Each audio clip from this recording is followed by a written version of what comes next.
Magandang araw kaibigan at welcome back sa aking channel. So sa videong ito, i-share ko lang sa inyo kung ano yung tool na ginagamit ko para ma-manage yung utilization ng aking disk. Especially, halimbawa yung malalaking file, paano mo ma-identify kung saan siya nakasave, or halimbawa maraming user yung computer mo, hindi mo alam kung sino yung malaki yung nakukonsume, yung mga ganon. So,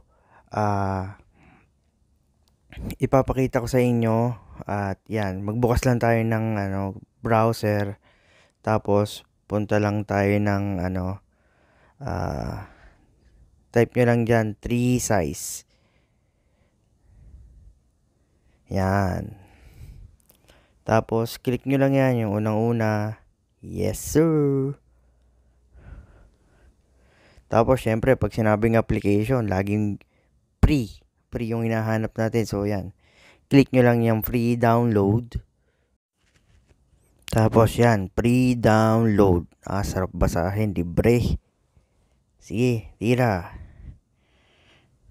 Then yan, meron kayong makikita dyan sa drop down, meron dyang installer, meron dyang portable.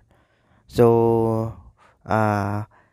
mas advisable na kunin nyo na lang yung yung portable, kasi kahit saan, kahit nasa flash drive or kahit nasaan kayong computer, pwede nyo siyang magamit.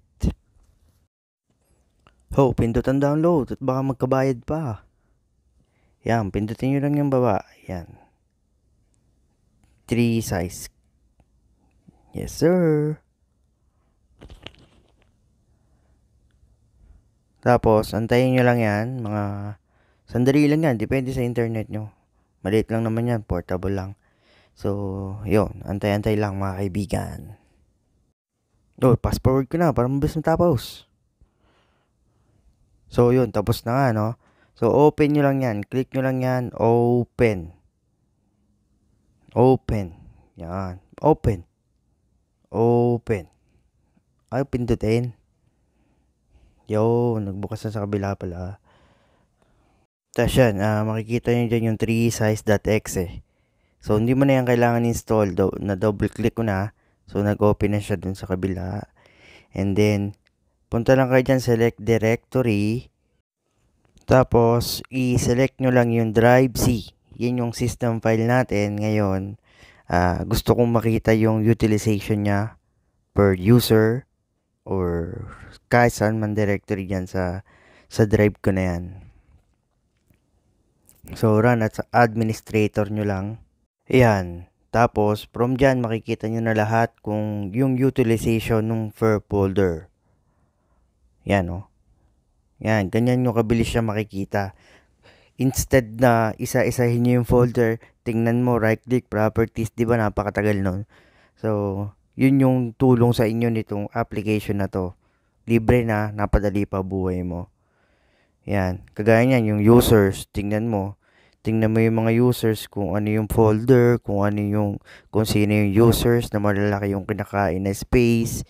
Yun, pwede ka dyan mag-start para ma-analyze mo. Tapos, pagalitan mo, bakit kung ano-anong nilalagay mo sa drive C, doon ka sa drive D, or doon ka sa ibang drive maglagay ng mga files mo. Yung mga ganun ba. So, yun lang naman yung ginagawa niyang application na yan. Ayan, tapos yan, pupuntahan mo na lang yung folder kung nasan yung folder na yan, tapos delete mo lang, shift delete, para wala na makahabol pa.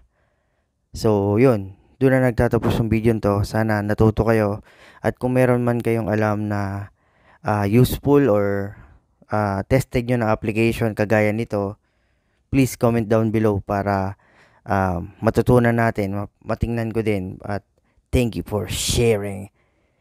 Salamat. Babush!